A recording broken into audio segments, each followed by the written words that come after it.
In this video, we are going to be covering MAP policies and why you might want to reconsider them when investing in your first wholesale product. Let's jump right into it.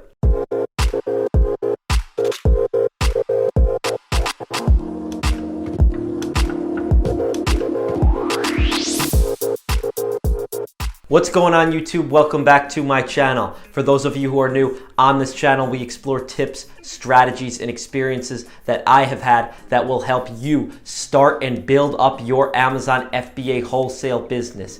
In this video, we are going to be talking about MAP policies. I'm going to break down everything from what a MAP policy is, some pros, some cons, if I invest in products with MAP policies. So we're going to cover a ton on MAP policies. Before we jump into it, if you guys do enjoy these videos, smash that like button, hit that subscribe button, and smash that notification bell if you want to stay up to date on all of the future content that I post out. As a quick reminder, you guys can join the free private Facebook group, which I'll leave a link for that in the description below.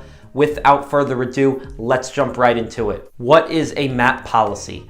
MAP stands for Minimum Advertised Price, and this is a mandated minimum retail price threshold that a company that you work with has in place for all of their vendors. The reason why companies do this is because they want to avoid a price war amongst sellers online, and they also do not want to take away from the integrity of the product. The number one indicator on Amazon of who gets the buy box is lowest price. So what we see oftentimes as competition increases, the prices might go down because more sellers are competing and undercutting each other.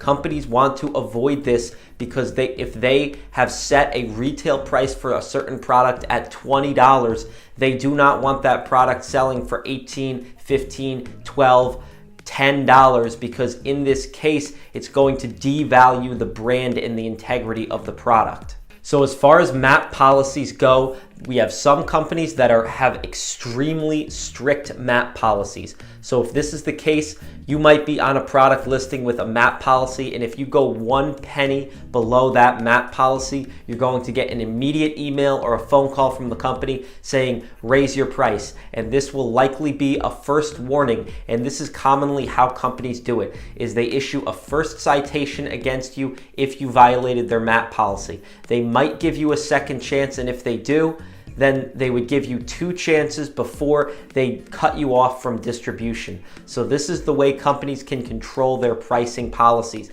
There is no direct course of action that they can take through Amazon in order to control pricing, because Amazon is a free market and you are not allowed to control the price at which products sell for, because they are going to naturally compete against one another.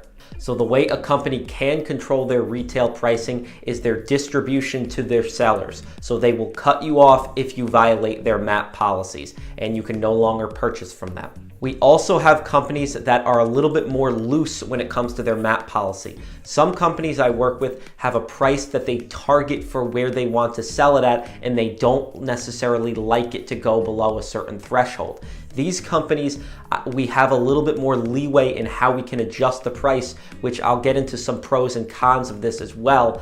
And this is something that is very important to consider, because if you are engaging with a company that makes you sign a set MAP agreement with a strict pricing policy, you have to know that you cannot undercut that price.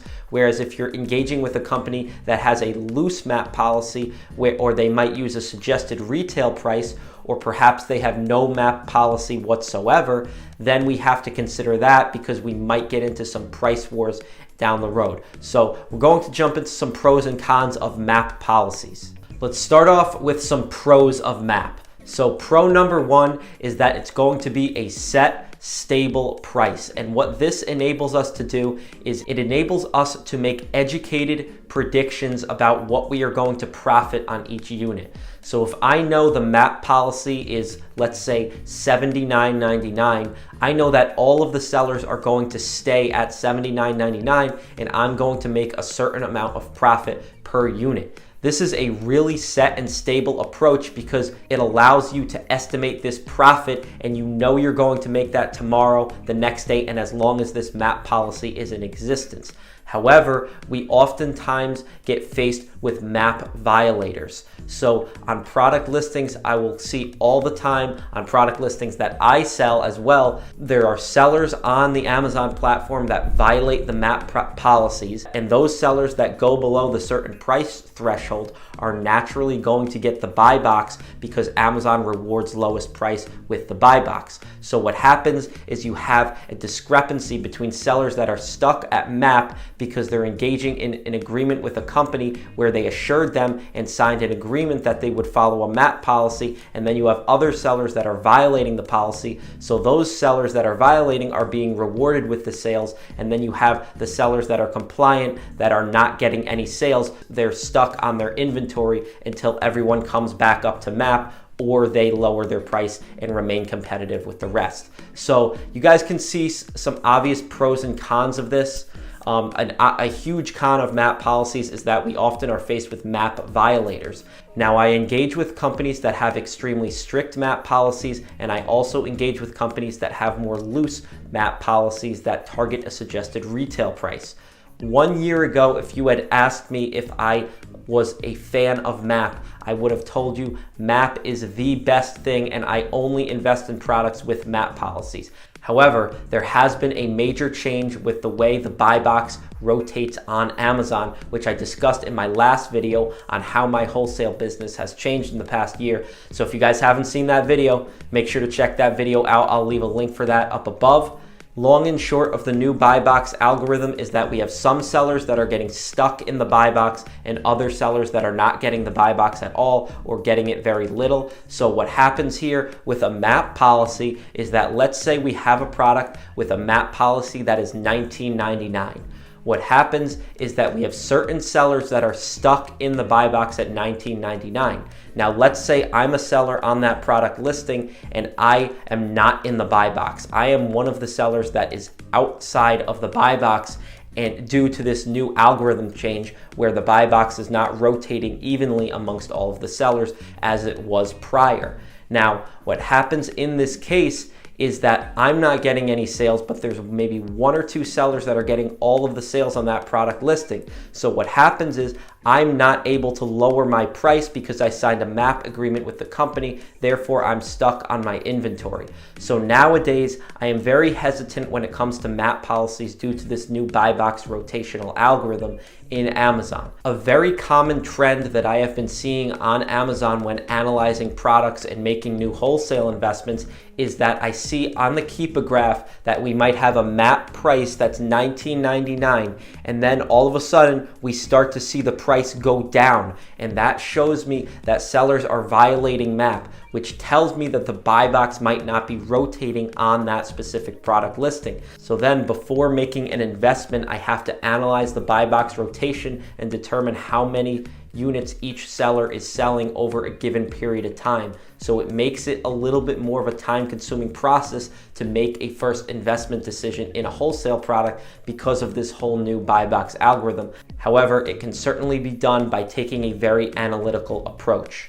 Do I invest in products with MAP policies? And the answer is yes. I do invest in products with MAP policies. However, I tend to favor products that show a stable price history. So if the company has an extremely strict MAP policy, I'm going to really analyze that buy box rotation before making an investment.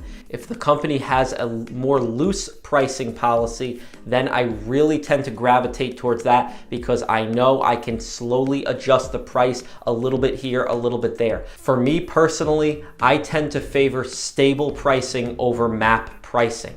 I also strongly consider the number of sellers on the product listing. The lower, the better. My target number of sellers on a product listing is anywhere from 2 to 5 sellers. However, I will look at product listings with anywhere from 2 to 10 sellers. Anything above 10, I might push it as far as 12 sellers if the buy box is rotating. Anything above that number is going to get too saturated for me to invest in a wholesale product. Not to mention the value of that wholesale agreement if there's 2 sellers on the product listing, or 3 or 4, or even 1 seller if you're an exclusive seller. That is an extremely more valuable relationship and provides for a much more lucrative long-term investment than a product with 15, 20 sellers on it, where you might get a sale here or might get a sale there, and there's no telling that if the price is going to tank, if they're going to add more sellers. So those are all things to consider when making your first investment in a wholesale product. The buy box issue has complicated it a little bit, but it can certainly be done. As I said earlier, you just have to be very analytical about it and look at the raw numbers and data. Do not get emotional with your wholesale investment decisions. This is an investment just like any other investment out there, so we have to remain unbiased. That's it for this video, guys. I hope that helped you understand a little bit more about what a MAP policy is. And this word is tossed around a lot in the wholesale community, and I've gotten some questions about it. So I did want to clear up any questions you might have about MAP policies. If you have any questions or concerns, drop a comment down below. I'll be happy to answer those questions. Thank you guys so much. Stay safe, stay healthy, and we will see you next time.